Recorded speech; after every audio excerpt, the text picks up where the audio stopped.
Bonjour chers élèves, j'espère que vous allez bien.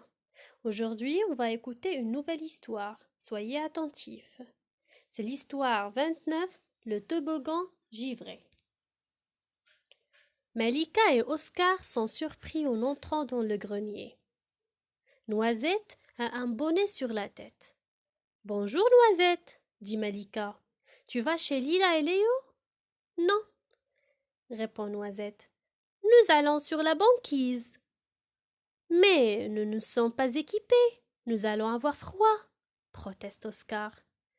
Ne t'inquiète pas, j'ai tout prévu, répond Noisette. Regardez sur le canapé. Effectivement, les enfants y trouvent tout ce qu'il faut pour une expédition sur la banquise. Ils s'habillent en hâte, pressés de découvrir les étendues blanches. Oscar, qui a peur de manquer de choses indispensables sur place, prend aussi un sac à dos sous le regard médusé de sa sœur et le remplit de tout ce qu'il trouve. Une règle, un livre, des biscuits et tout un tas d'autres objets forcément utiles sur la banquise. Une petite énigme avant de partir, propose finalement Noisette. Un ours blanc a attrapé 4 poissons. Il les a posés sur la banquise. À force de gigoter, la moitié des poissons est retombée à l'eau. Combien en reste-t-il? La moitié de 4, c'est 2, dit Malika sûre d'elle. Donc il reste 2 poissons. Il s'approche de la porte 2 qui s'ouvre sur un paysage immaculé. Oscar observe le paysage et en reste bouche bée. Devant eux, à perte de vue s'étend la banquise. Au loin, un banc de phoques se prélasse. Plus près, quelques morses tournent paresseusement la tête vers eux. Les enfants sont impressionnés par leur défense. Quelques instants plus tard, un bel ours blanc s'approche d'eux.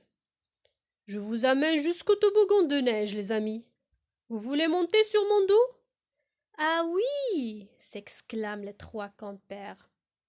Malika, Noisette et Oscar grimpent aussitôt sur le dos de l'ours blanc. Sa fourrure est douce et chaude.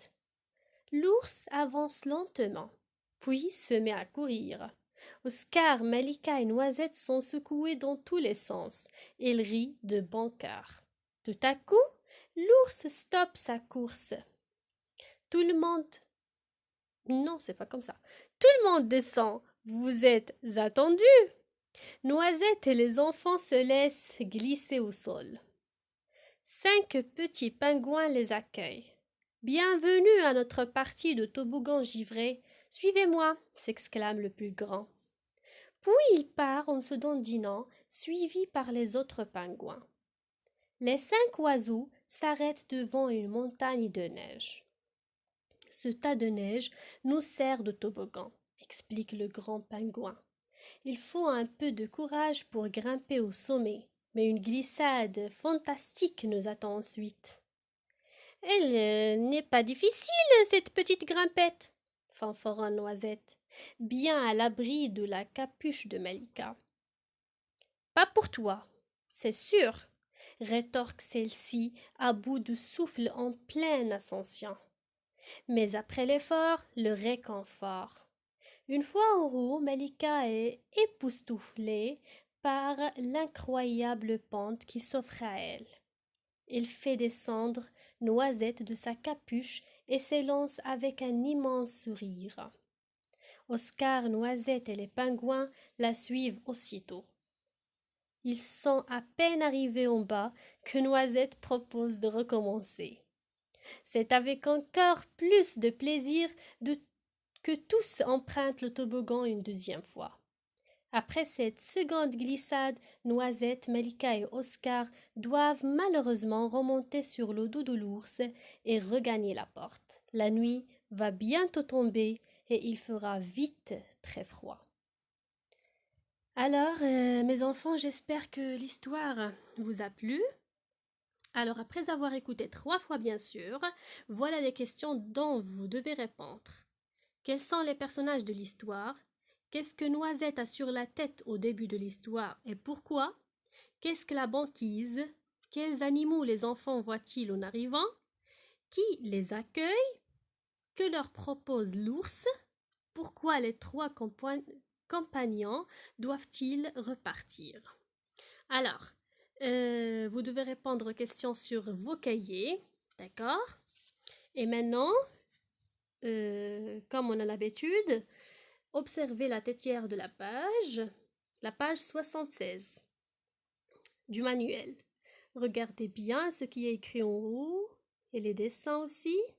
Alors, si je vous dis une règle, une tête, un rêve, une chèvre, quel son retrouve-t-on? C'est le son E. Alors, on a déjà étudié la lettre E avec l'accent aigu, comme épée, et on a vu la lettre E avec ses différents chapeaux, bien accent, aigu, grave, circonflexe. Alors aujourd'hui, on va faire un petit rappel pour le son E avec l'accent aigu, et on va étudier E avec l'accent grave et E avec l'accent circonflexe. Alors, pour faire la différence entre eux, le E avec l'accent aigu, lorsqu'on la prononce, c'est une voix qui monte. Exemple, épée, école, été, télé. Par contre, E avec l'accent grave, c'est une voix qui est grave, voix qui descend. Exemple, règle, chèvre, élève, mère. Et on met l'accent grave quand il y a un E dans la syllabe qui suit. Regardez bien l'exemple. Règle. Il y a deux syllabes. Ré, gl. Il y a E dans la syllabe suivante. Alors, pour E avec l'accent circonflexe, il n'y a pas de règle malheureusement. Vous devez les apprendre par cœur. Alors voilà des exemples. Tête, fête, bête. Et aussi, il y a une remarque. Il y a E qui est égal à E, même s'il ne porte pas un chapeau. Mais malgré, on la prononce E. C'est quand il y a deux consonnes qui suivent, comme par exemple elle. Maintenant, regardez l'image et d'après cette image, cherchez des mots contenant le son E.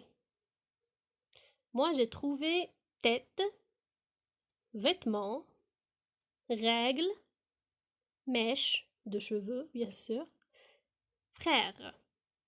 Alors vous cherchez d'autres mots et vous les écrivez sur vos cahiers parce qu'on va tout discuter sur WhatsApp. Maintenant, passons à la lecture. Deuxième exercice. Dis si tu entends et. Pastèque, épée, tempête, sirène, kiwi. Alors vous entourez l'image où vous entendez le son et. L'exercice suivant montre les et. Soit vous entourez, soit vous soulignez. Et avec l'accent grave. Faites attention. Cinquième, lis les syllabes et les mots inventés. P, ne, drap, lait, c'est, ti, ré, très, b, du, v. Crémira, facile et rue, précali, tonné des rats, réfrotassi. Sixième exercice, lis les mots et le texte. La fenêtre, une crêpe, un cep, une carrière. À la fête de Mylène, il y a toutes sortes de bêtes. Des souris à cornes, des lièvres à crête et aussi un coléoptère doré. Alors, comme on a l'habitude les enfants avec chaque nouvelle histoire, on a un nouveau mot outil. Aujourd'hui, c'est aussi. Alors voilà, je vais vous donner des exemples. Je veux des cerises et aussi une banane. Tu veux sortir aussi?